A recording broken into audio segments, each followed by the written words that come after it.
Hi, I'm Tom Eschen, and welcome to the award-winning Power in Politics podcast, the conversation about the issues that are impacting you the most with the people that are making the decisions, the advocates that are calling for change, and everyone in between, holding them accountable along the way, too. Today, we talk about sports betting with the chair of the Assembly Racing and Wagering Committee, Carrie Woerner. We get to discuss and take a deep dive into a whole litany of sports betting issues right now that are on the plate of the state right now, as we talk about the prop bets, the parlays, Polymarket, Kalshi, the Gambling Commission's role in all this too, and what it looks like from the state level when it comes to some of these guidelines and guardrails they're trying to implement. As always, you can watch the full conversation on YouTube at CBS 6 Albany or listen as a podcast on our Power in Politics podcast page. Just search Power in Politics CBS 6.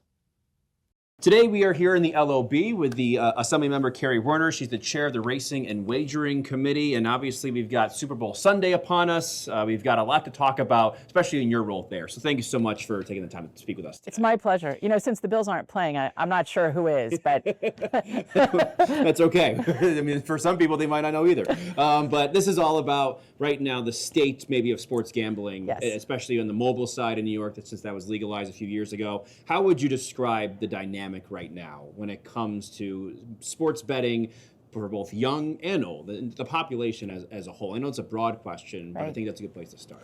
You know, and I monitor the reports on a monthly basis, when we look at the revenue reports associated with mobile sports wagering, it is a steep slope. Every month we see more and more people playing on mobile sports wagering, or probably people who have been playing more frequently. Yeah. So the amount of money wagered in New York is going up. Yeah, and I think some people will look at that and say, okay, that's why we legalized it, right? For that added revenue. You know, absolutely. Yeah. That is part of the motivation in every state, yeah, for legalizing different forms of wagering, and that's been true since we legalized pari-mutuel wagering at racetracks way back when. Yeah. That is the state's interest. Yeah. I do think that we are seeing, however, the emergence of significant social costs associated with the intensity of sports wagering. And so I think at this point, we really need to be, New York is not the only state experiencing this, yeah, other states are as well, thinking back to, okay, what are the guardrails that need to be in place so that we can, we can avoid the high social costs associated with gambling, that we can take it back to, it's supposed to be entertainment and not how somebody thinks they're going to pay the bills, and the intensity of the wagering. We know from the hotline calls that people are chasing that next bet because they need to pay the rent. Yeah, you mentioned the hotline. That's also had an increase, right? In big time, and some of that comes with the increase, obviously, in awareness when it comes to just this being around, but also some of the legislation that's baked in that includes that as a part of the advertisements, right, which is a different side of the coin, but the hotline is on those advertisements, right? Absolutely. Yeah. We've got a very effective hotline where people can call to get assistance should they self-identify that they have a problem. Yeah. And we are seeing the calls to that hotline increase, which is part of how we know that there is an increasing problem with compulsive play that is generated out of the legalization of sports wagering. Let's continue with the mobile sports wagering. Right. Let's continue with the ad aspect, because I think we talk about this on a grand scale, and it feels like it's exploded, right? We see it everywhere. And is that something, I don't know if that's something you can foresee, right, when you decide to legalize this? Because it feels like there is an aspect where they took advantage, right? These companies, these networks, the leagues sort of really are trying to make sure that they see the market there and are taking advantage of that with that advertising. Would you agree with that? You know, I think that the use of mobile platforms, and we see this in all kinds of sectors, whether that's retail or restaurants or Lyft and Uber, like everybody whose primary go-to-market strategy is on the phone, they use push notifications and they insert advertisements to get you to come back and do something again. And certainly the mobile sports wagering platforms are following that model. And are they doing it more frequently than DoorDash or more frequently than Macy's? I wouldn't know that, but I think that the consequence of hey, come back, there's a hot game this weekend and we're going to give you $50 of free play. Those advertisements are particularly potent to the segment of the population that they're targeted at. And as a result of that, we are seeing people become addicted to placing that next wager. And that is the problem, is that in the context of mobile sports wagering, that kind of push notification advertising is problematic. We then see inside the games themselves advertisements of current odds, and you have pundits who are offering their advice and counsel on what your bets should be. So it transitions from in your pocket to what you're seeing on the screen, and then you have the social aspect of it, right? You're at a watch party and everybody's joking about what prop bet they're gonna play. And so it becomes very much a part of the whole experience of watching the game. So there's, the advertisements are definitely problematic. I mean, they're not doing, like I said, they're not doing anything different than every other business that's go-to-market strategy is based on where's my phone in the pocket. Yeah. But in the context of gaming, it's problematic. So before we get to some of the legislation that you're looking at and some of those guardrails, I mean, while we're talking about this, Paul Tonko has been really a proponent of his legislation, the Safe Bet Act, which addresses this. What's your perception of how that could maybe look at some of this advertising you're speaking of? Yeah, I think we're all trying to go after the same thing, and certainly a nationwide solution that addresses the types of game design and advertising design that leads to compulsive play is probably the best possible thing we could have. If the federal government's not going to do it, however, the states need to put those regulations in place.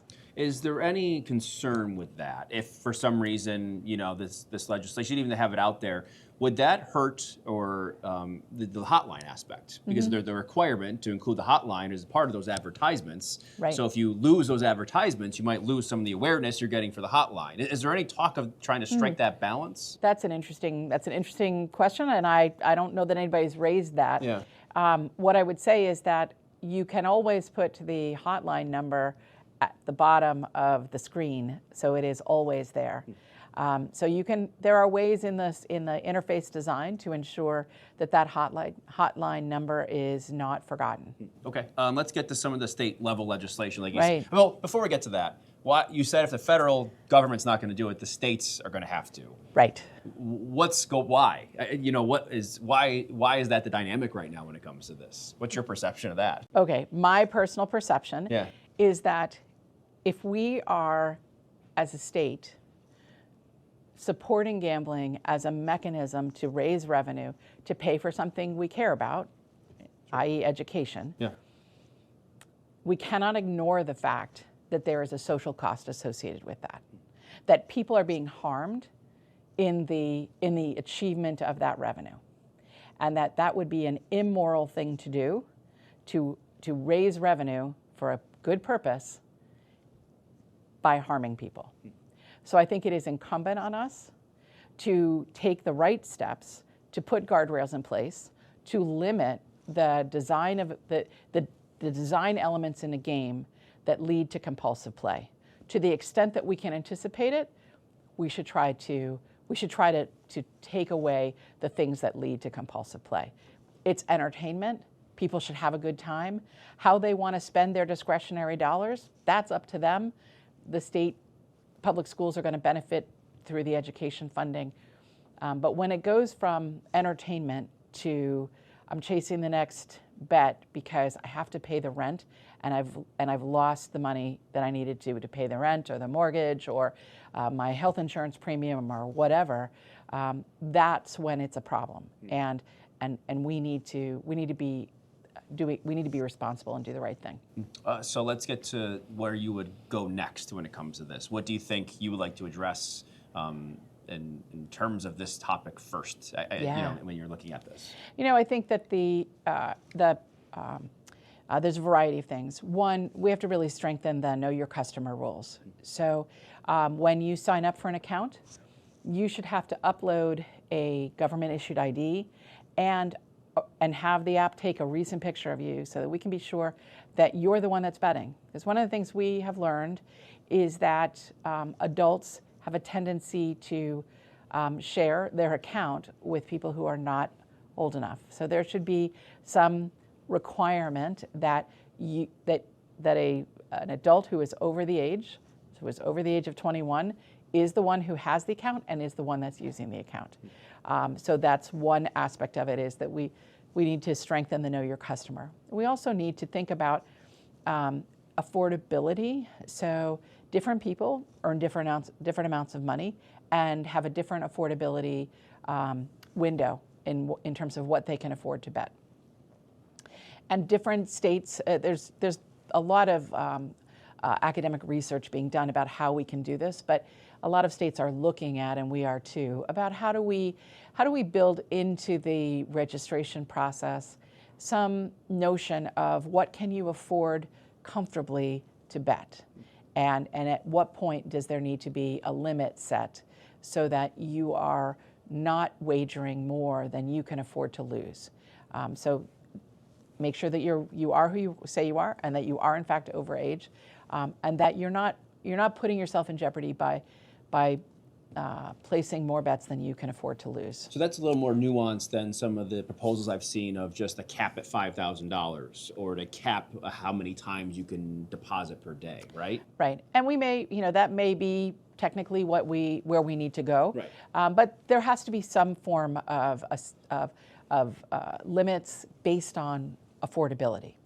Some things that are keys to knowing whether somebody has an addiction is if you set you say I want to withdraw my winnings, and then you immediately turn around and cancel that withdrawal, that is a real sign that there's a problem, because your brain is saying no, don't take that money out, place that next bet.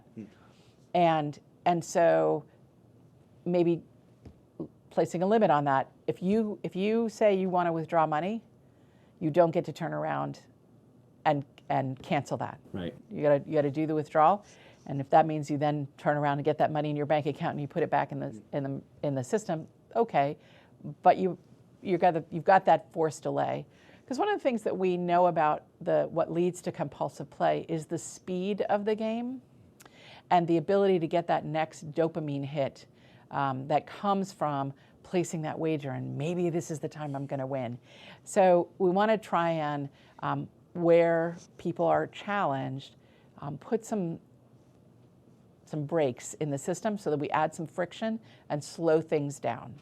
Because that adds on to, I believe it's New York has some, or I don't know if maybe this is the time you're on the app, and also how many times you open and close it, right? That's another aspect of that same line of thinking. Exactly. Yeah.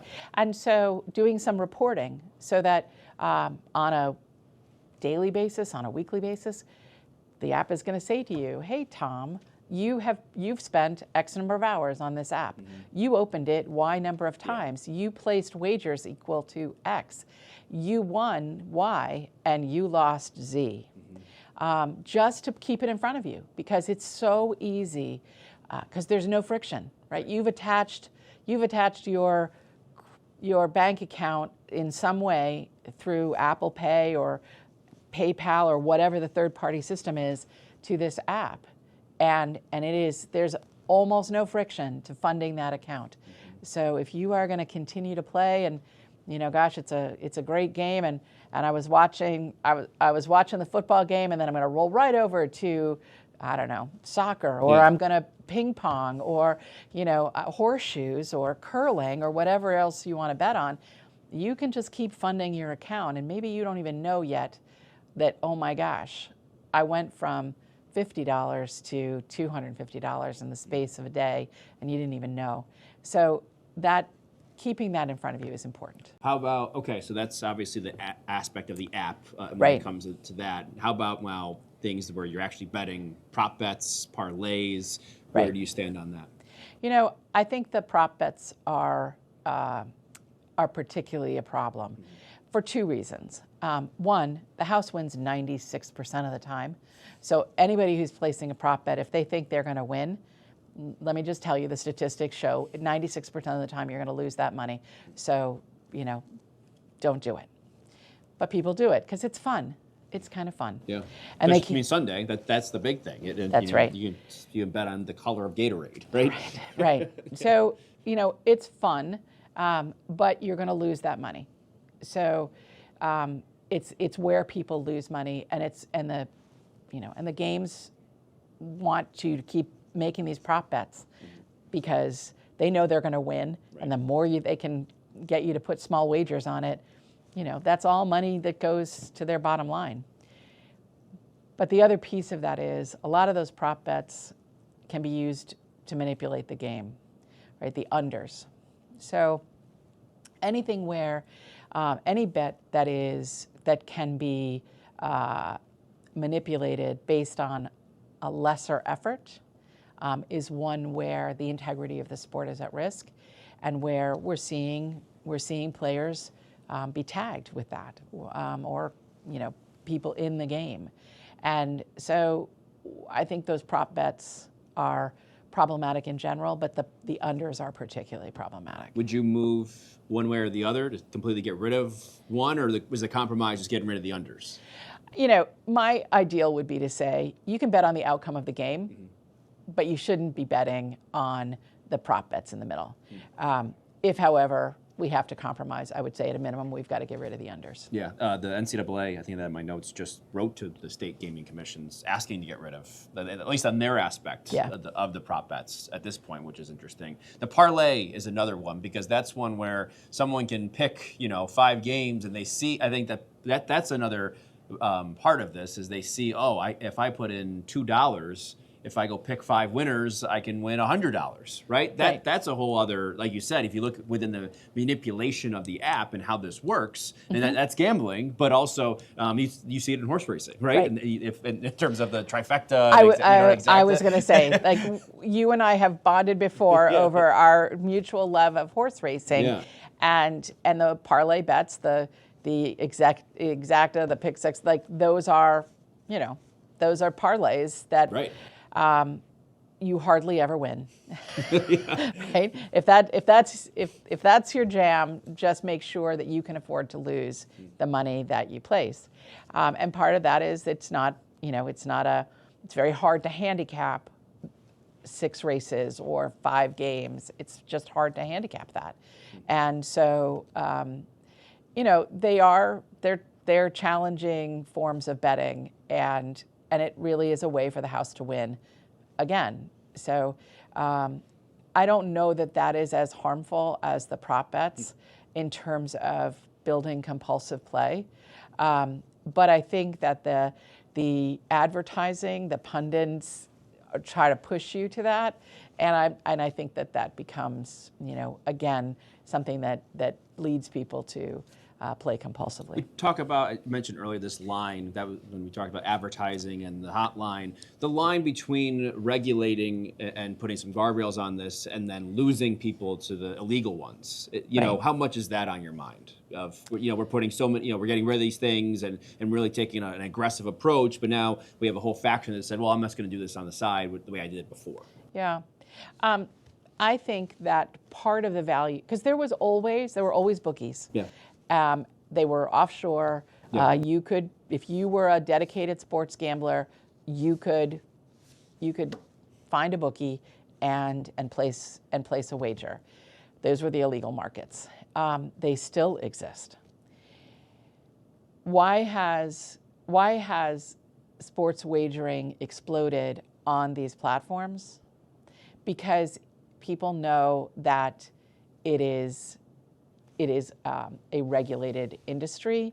There's a level of good housekeeping seal of approval on it, that they feel like there is an integrity in those platforms. I don't think that that goes away when we strengthen the guardrails in the platform so that people who cannot bet beyond their means, or we take steps to try and make sure they don't bet beyond their means. I think the good housekeeping seal of approval actually becomes a stronger brand than that. So will people, are there dedicated gamblers who will get annoyed at not being able to do something that they wanted or whatever? Maybe there will, and they'll go back to betting with their bookies the way they did before. But I think the vast majority of people, they like the convenience of betting on their phone. They're with their friends, like they like that, and they'll stick with that. And the good news is that we'll just have fewer people who go from having a good time and spending their discretionary dollars doing this, flipping over to chasing that bet because they've lost too much money and now they got to try and win it back. Yeah. How do you think the Gaming Commission has handled this? Are they being strict enough? Is there enough oversight on their end? I know that right now they're reviewing all these player props and parlays at the moment too. Yeah. So I think they are being strict within the context of the guidance the legislature gave them in the legislation. Yeah. And I know at the Gaming Commission meeting this past week, Commissioner O'Dwyer was talking about really feeling like we need to look closely at problem gambling and at how the design of the game is leading to that. So I think we're all sort of waking up to what the issues are and how we need to course correct to get things back in the right place. And as I said at the beginning, we're not the only state looking at this. New Jersey's looking at it, Massachusetts, other states that are seeing an explosion of enjoyment of the game, but also an explosion in problem gambling. You brought up now we talked about the problem gambling aspect as something that it's a title. It's something that is an issue, obviously, and Right. it's growing. I think that no one can argue with that. For you, what's your biggest concern with it? Is it getting, obviously all these proposals are to try and curb that, right? Right. And that's a direct response Right. to what you've seen in these trends and numbers? Yes. Yeah. Yeah. So what is my biggest concern with it? Yeah. Is that we start to see an increase in arrears, in rent arrears, in car payment arrears, in utility arrears. We start to see an increase in bankruptcies, in personal bankruptcies. We start to see an increase in domestic violence because people are scared and angry and they take it out on their partner.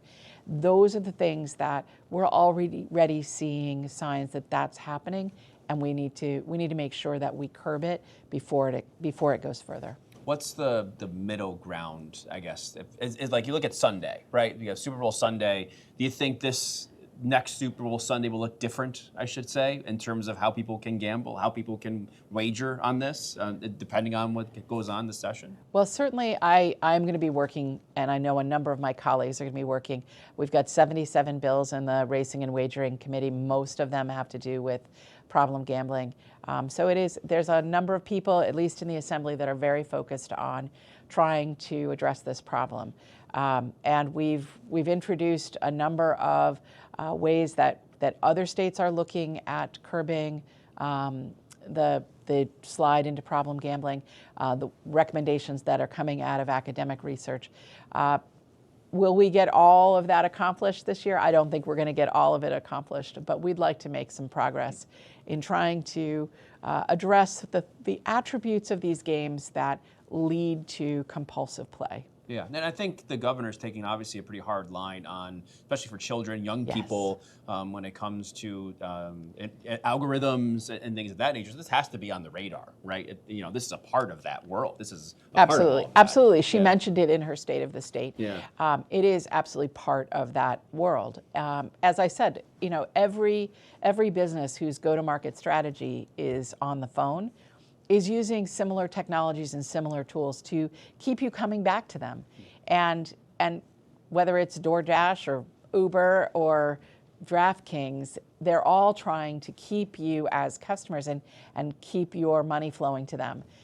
The problem is, of course, that in gambling, it leads to potentially financial ruin for some people, and we need to try and make sure that we're not participating in contributing to that. Before we go, I do have to ask, because it's the new kid on the block, and that's Polymarket, Kalshi, betting on different things outside of sports, which has a whole, it's a different mechanism, the right? prediction markets. The prediction markets. How much is that being discussed right now? There's been some bills proposed, and how seriously are you taking it? Very seriously. Yeah. So Kalshi, Polymarket, these are federally. These are based on the Commodities Futures Exchange. The CFTC regulates them, or in reality fails to regulate them, and they run counter to what all the states are doing in terms of how they manage and control gambling. So there's very limited know your customer. There's no anti-money laundering provisions in there. Right, because all what they do doesn't apply to anything we just talked about. That's right. They're not under that umbrella. They are not under that umbrella. Right. So from the state's perspective, that is illegal sports wagering. Yeah. And we take that very seriously. Is there a way to get that under that umbrella? We're working on it. Right. We're working on it. Does that come from the legislature? What does that? How does that work? Well, we're to be honest, we're trying to figure that out. Yeah. The Attorney General has joined with other attorneys general on cease and desist letters, trying to shut it down or get the court system to pay attention to this. That it is problematic, because we in the states take the responsibility of knowing the customer, making sure that young people aren't involved in gambling early, making sure there's no money laundering going on, all of the things that we need to keep gambling safe for people, and to make sure that the integrity of the sport is protected, and all of that. And none of that exists in these prediction markets. You could bet on the tie I'm wearing to work tonight, right, on TV. I could. Right. I could, or the color of my scarf. Exactly. Right. Which you talk about manipulation. That plays a big part in that. Absolutely, and there are other scenarios that would be even more troublesome. So I think I would hope that the federal government will wake up to the fact that this is gambling that needs to be regulated, and the federal government is permitting it without any regulation at all to speak of. So we saw NYRA just about a week ago or so address this issue with computer-assisted wagering, pushing back the time that can happen, right, to a minute before post. That's right. Why is that the right move right now? So I'm glad you asked about that, and absolutely, I think that is the right move. I started hearing about this last summer, and I talked to a number of fans at the Saratoga track about the impact that these computer-assisted wagering sites were having, or systems were having, in terms of changing the odds after the race had started, or seemingly changing the odds after the race had started. Simultaneous as they're Exactly. off. Yeah. Exactly. Yeah. And I spoke with NYRA about it, and they were talking about making this shift. I guess Hong Kong has implemented this a couple of years ago, and it seems to be working just fine. So I was thrilled when I read the news that NYRA has decided to implement this across their tracks. And I'm hoping that other tracks in New York, as well as throughout the circuit, will take it up. Yeah, because basically this was a bunch of bot type things, right, or whatever it was. So a group or whatever. They are teams. Yeah. And they use very sophisticated algorithms and high-powered computers to figure out where to place the bet to make the most money. Yeah. And so their money comes in late, and based on the lag in the tote board, it shows up late. And so if you placed a pari-mutuel wager, $5 to win, and you thought the odds were 4-1, and then they turned out to be, 1-1. 1-1 or 5-4 or whatever. Yeah. Obviously, you probably wouldn't have placed the bet that way. And I have to say, I saw this at the harness track. I went to the harness track after people had talked to me about this, and I saw it, that you can see when that money comes in and the odds change pretty much right after the gate goes up. And it's not good. No. So I'm glad NYRA is taking this step. Do you think this is the first step in curbing that, and there's more to come in terms of trying to rein in these, like you said, these groups that manipulated that much? You know, we've been talking to people who are who really look at gambling from that perspective, academics, and they talk about, the market needs transparency. And so if this provides adequate transparency so that the tote board reflects the impact of that money coming in enough time for people to place a different wager if they want, I think it will work out fine. But we'll be watching this space to make sure that people, that it's fair, that it's transparent, that the market's working appropriately. Assemblymember Woerner, thank you so much for coming on. Appreciate it. My pleasure, Tom. Thank you so much. Thanks for listening. We appreciate it. You can always find us on our Power and Politics podcast page. Just search Power and Politics CBS 6 wherever you get your podcasts. It is free. Subscribe and like and give us a rating today so that way we can continue to grow and talk to more of the people that you want to hear from here on Power and Politics.